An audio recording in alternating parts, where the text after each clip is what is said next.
You know that feeling, like the day hasn't really even kicked off properly, and somehow you already feel behind. Mm-hmm. And we've been digging into some interesting ideas about this. Yeah. This constant busyness, this relentless pace. Yeah. It really makes you stop and think. It really does. It's a rhythm so many of us just get swept up in almost without noticing. Like that example of Maria waking up Oh, right. and bam, notifications, emails, demands just flooding in. Exactly. You haven't even had a sip of coffee maybe, and you're already in this frantic race. Yeah. Does that feeling resonate? That sense of like always being on the edge of not doing enough? Oh, absolutely. And what's fascinating is how our bodies often, well, they hold that tension, don't they? Mm-hmm. Think about those little signals, maybe a knot in your stomach or your shoulders creeping up towards your ears, that low-level hum of restlessness. Yeah. These aren't just random things happening, they're echoes. Echoes, yeah, I like that. Echoes of that constant on.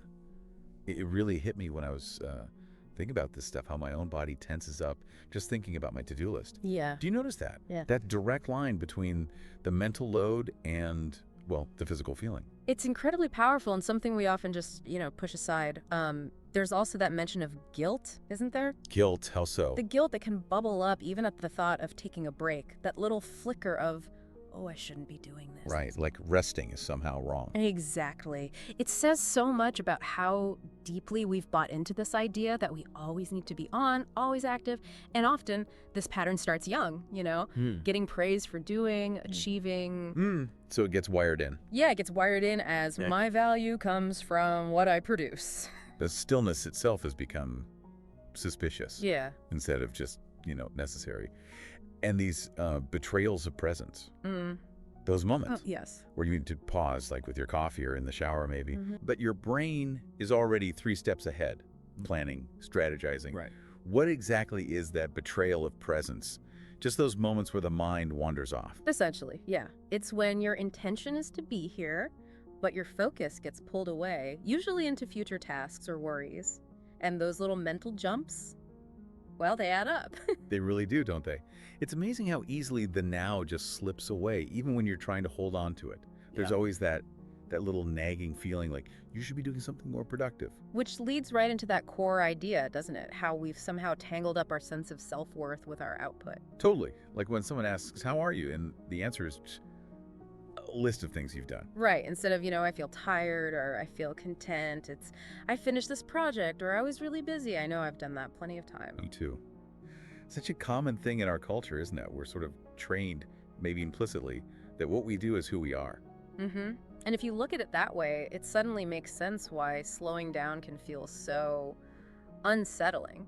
Because it challenges that whole foundation. Exactly. That deep belief about where our value comes from. And it's interesting how there's this kind of anticipation of pushback.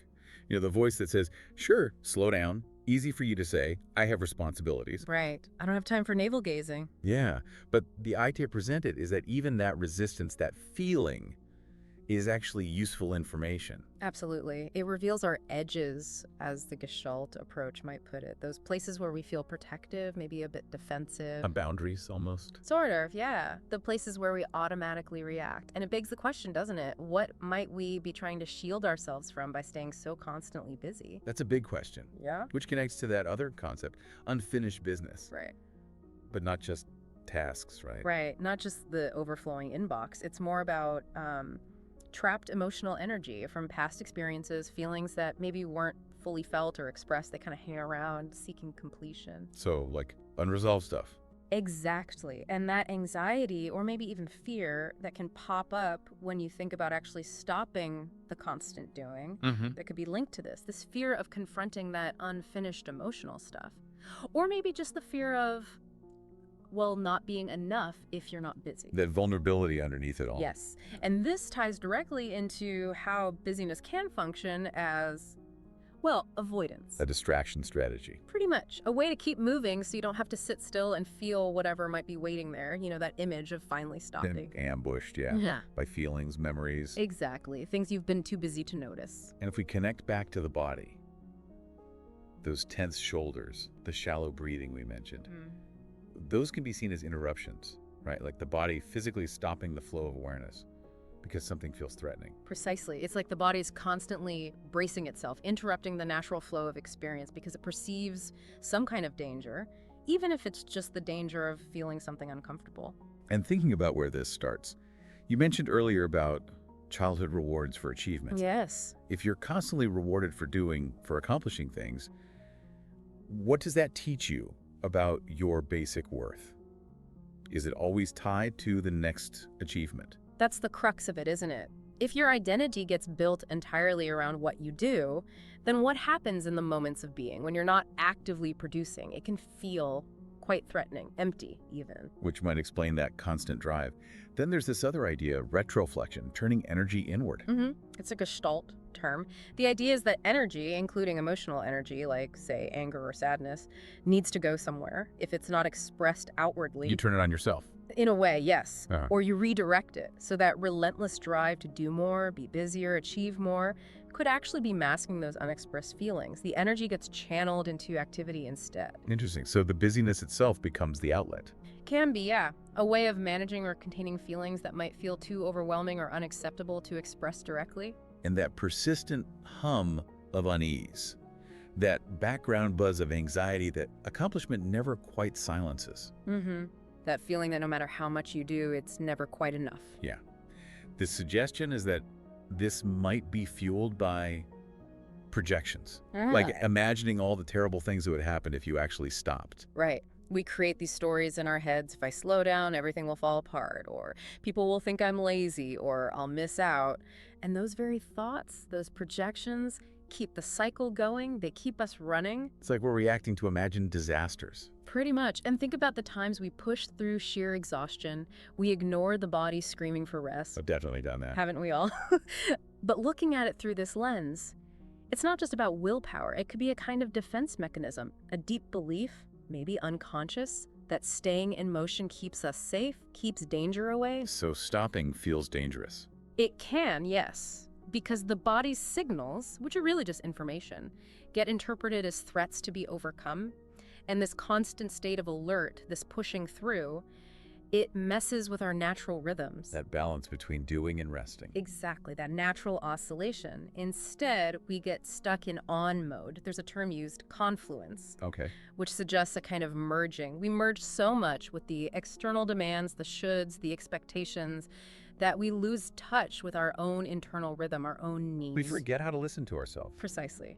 We become so attuned to the outside world that the inside voice gets drowned out. And then perhaps comes the judgment. When we start to notice these patterns in ourselves, that inner critic pipes up. You shouldn't be like this. You need to manage your time better, all those shoulds and musts. Yeah. Where do those voices even come from? That's such a crucial question to ask. Whose rules are we living by? Is it our own authentic voice or some internalized authority figure, a parent, a teacher, society? Questioning that voice is a big step.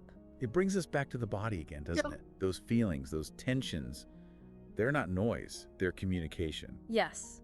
The body is constantly talking to us, giving us feedback about how we're living, how we're feeling. If we can just learn to listen, really listen. But the impulse, once you do start listening and notice things aren't quite right, is often to jump in and try to fix it immediately. Right. And the caution there is that this urge to fix can just be another layer of the same pattern, another form of doing, of shoulding. I should be more present. I must relax better. Exactly. It just adds more pressure. So the suggestion is patience. Presence with what is first. Before jumping to solutions.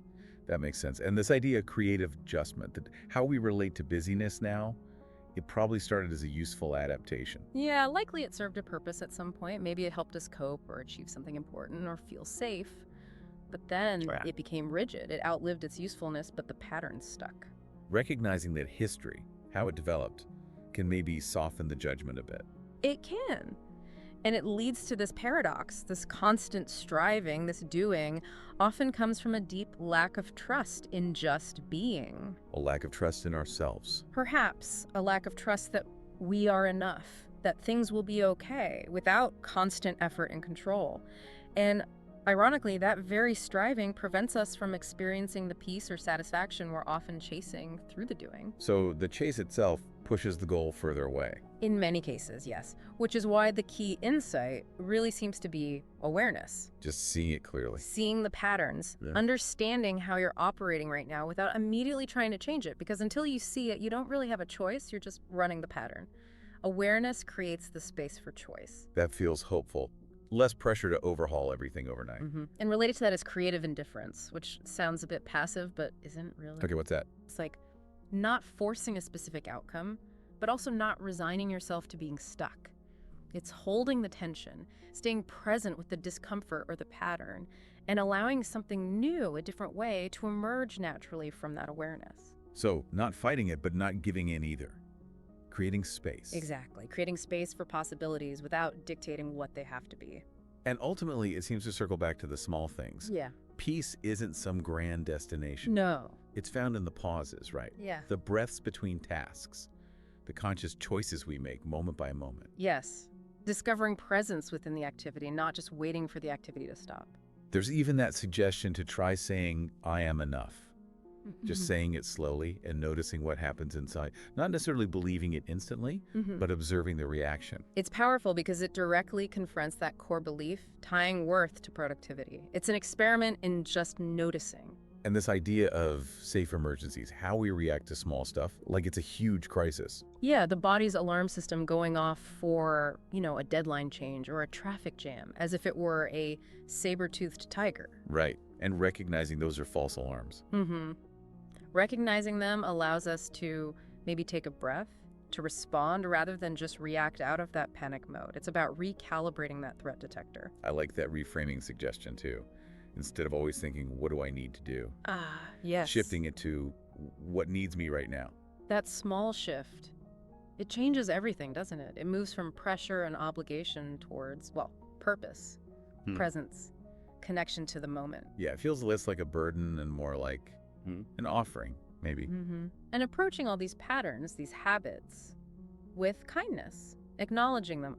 There's that familiar urge to check my phone again. Instead of beating yourself up. Exactly. Compassion rather than judgment, because judgment just tightens things up more. Acceptance actually creates the conditions for change. And seeing discomfort not as a signal to immediately distract or fix. But as information. Okay, I'm feeling restless. What's happening right now? What does my body need? Listening to it rather than silencing it. So as we kind of wrap up this exploration, Yeah. it feels like the goal isn't really to get rid of busyness altogether. That might not even be realistic for most people. Probably not. It's more about shifting the relationship we have with it, making it more conscious, more intentional. Finding those pockets of presence within the day, making more deliberate choices about where our energy goes. And maybe experimenting, like suggested. Small things. A few conscious breaths here and there. Noticing your feet on the floor. Those tiny anchors to the present. They seem small, but maybe they add up. I think they do. They create ripples. So maybe a thought to leave with is, how can I bring just a tiny bit more presence to this moment right now? And trusting that you don't need a grand plan. The answer might just emerge as you pay attention. It's an ongoing journey, isn't it? Becoming more fully ourselves. Yeah, and maybe asking, what will I notice tomorrow that I might have missed today? Ooh, I like that.